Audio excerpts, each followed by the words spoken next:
The relationships we build with families through the school are unique and sometimes filled with complications.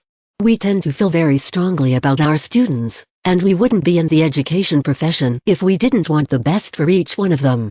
Yet, we often forget that as passionate as we are about our vocation, we are each just one person in a long line of professional educators that parents deal with in the education of their child. Some parents enter the school system already feeling insecure or mistrustful of school faculty and staff. Some parents are still working through difficult experiences from their own years in school. It can take as little as one bad experience to stain the relationship parents have with the school system, although some families have accumulated many more encounters that justify their feelings. Even without perceived or actual trauma, though, there are two things you can guarantee people are universally nervous about handing over to anyone else for care: their money, and their children. We sometimes forget that we are educating and caring for the most precious parts of families. While teachers of the very young spend more time with children than parents do during the school week, it's important to remember that families are still, and always will be, a very important part of our students' lives. When parents think their child is in any danger, whether physical or emotional, whether real or imagined, they tend to react instinctively rather than logically. However, you are just as valuable. You never have to put yourself in a position to accept abuse of any kind.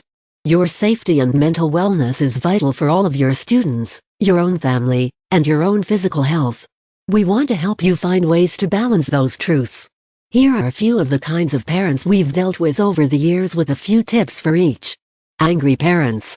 Parents of younger students are probably more likely to escalate from zero to anger quickly. The younger the child, the quicker the parent escalates, in our experiences.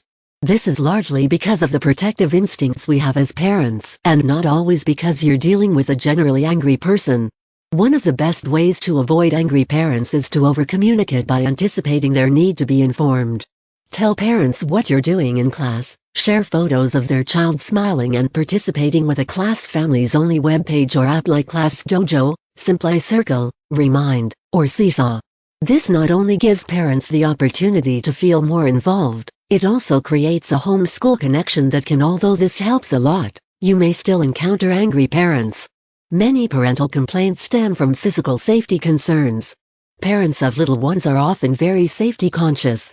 If the child is injured, the parents will want to know how they got the injuries and what action was taken on the child's behalf. Parents will bring anything to your attention, no matter how small: bug bites, scratches, bruising of any sort. While it's impossible to keep track of every bump and bruise, be mindful that a parent's imagination can be destructive. Remind children to let you know if they are injured so you can keep a record and notify parents when they need to be contacted. Try printing out and keeping OE notes. Quickly jot down the location, rough time estimate, and a few details about the injury and any care you provided. Hugs, ice, and TLC are the most common treatments. Explaining the injury right away gives parents less opportunity to fear the worst. As students age, it's still important to write a quick note when injuries occur, even if it's just a quick email or note in their take-home folder. Most other angry issues are about grades, especially as children get older. Parents are also fearful of unfairness from you or another adult at the school. Listening and reassuring parents that you are on their side, want their child to succeed, and value them as an important part of your classroom family. Let them know, too, that you'll go to bat for their child when it's proper to do so with other school staff. Make a plan for keeping track of slipping grades and contact parents to let them know in advance if a child is struggling. Parents get really frustrated if their child receives a failing grade on a progress report or report card and they feel they haven't been informed. Even if you're sending home graded work, parents don't always get that a child is failing unless you are very clear about it, so make it a point to bring it to their attention.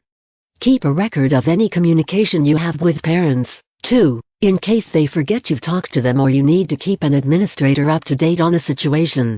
Know that most angry parents are actually fearful, worried, or stressed in general. They may take that out on you, which is unfair, but if you can weather through the explosion of temper, many times you may be able to become an ally with them against whatever it is that's really troubling them: fear, worry, or stress. Helicopter parents. If any parents know how to hover excessively, it's elementary parents, and fairly so. When a child comes to kindergarten, he or she has only been a human inhabitant on Earth for 5 or 6 short years. Most of us have socks older than that. No wonder they're worried. Some of our little students haven't even been potty trained for more than a year, while 1 or 2 may still be working on that skill. It defies human nature to send your most precious out there into the world without you all day long. We know, however, that our students can handle it. We can also handle it. For parents who aren't educators, though, it can be downright traumatic. Our first bit of advice in this area is to be mindful and intentionally respectful of other cultures. In many cultures, parents and grandparents are still spoon-feeding children until they are 8 or 9. Our definitions of hovering may be ludicrous ideas to some parents, and our early ages of suggested independence may appear to be bordering on neglect. The best thing to do with a hovering parent is to give them something to do. If they're going to be showing up daily for lunch anyway, ask them to help with some of your mundane tasks or things you just don't have time to do. Hello, pencil sharpening, we're talking about you. If they've filled out all the necessary paperwork with the school and district and they want to come observe frequently, give them more things to do. Copying, straightening, filing lesson plans, nothing with any personal student information on it, of course, filling take-home folders, etc. You've got too much for one person to do, anyway. Share the love, and by love, we mean busy work. Give them information, and have them attend meetings and report back on how it went. Get them involved in other parts of the school and with other classrooms. There are so many jobs in the running of a school that can be delegated. Helicopter parents often just want to be seen and be involved. Make a place and time for them to do that at your choosing, and you'll be a lot less frustrated with them. You may actually grow to love them and depend on them. But no pressure. And some helicopter parents will run far away very quickly when you offer to give them something to do. Either way, problem solved. Stalker parents. One of our writers has some sort of homing device built in for these special parents. You know the kind. They've already read about your entire life on social media before their child gets to meet the teacher night. They follow you around the store, stop by your house, text or call you 10 times a day, and join your church. 3 out of 4 of those have actually happened to us personally.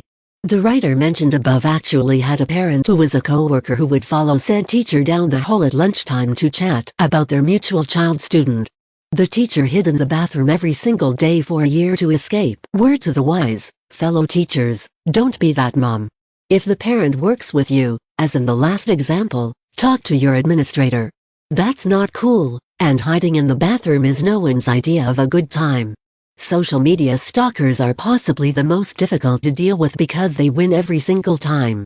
Most districts have strict regulations about what you can even post on social media, and nearly all have social media regulations built into contracts or as a separately signed document. Be very careful what you say on social media and what pictures you share. Whenever possible, use the most private settings available for anything you share. Never reveal your address publicly, where you shop, your favorite places to eat, or anything about your family. Is this ridiculous? Absolutely. But unfortunately, there are people who will use any information about you they find. Be aware and stay safe. If you have a parent following you around or one who makes it a habit to speak to you at length about their child when they see you outside of school, let them know that because of confidentiality rules, you can't share their child's information in such a public setting. Wink, wink. But you'll be happy to set up a time during your conference hour. Immediately ask them when they'll be available and schedule them right there where you're standing in the underwear aisle if that's where they found you. Then turn your cart around and say as you walk away, "Okay, great. Can't wait to visit with you Thursday." Another thing you can do is wear earphones. It can be relaxing to listen to music or books in public places, but even if you just plug in and don't listen to anything, it's very handy when you don't see a parent in a public space. It's a shame teachers have to go to this length, but sometimes you just need to buy your toilet paper and cereal and go home and not post about it on social media. Stalker parents can actually become really useful, too. If they're stalking you on social media, ask them to take a break from looking at your stuff and ask them to research a few options for field trips. Get them involved in helping the school with their social media.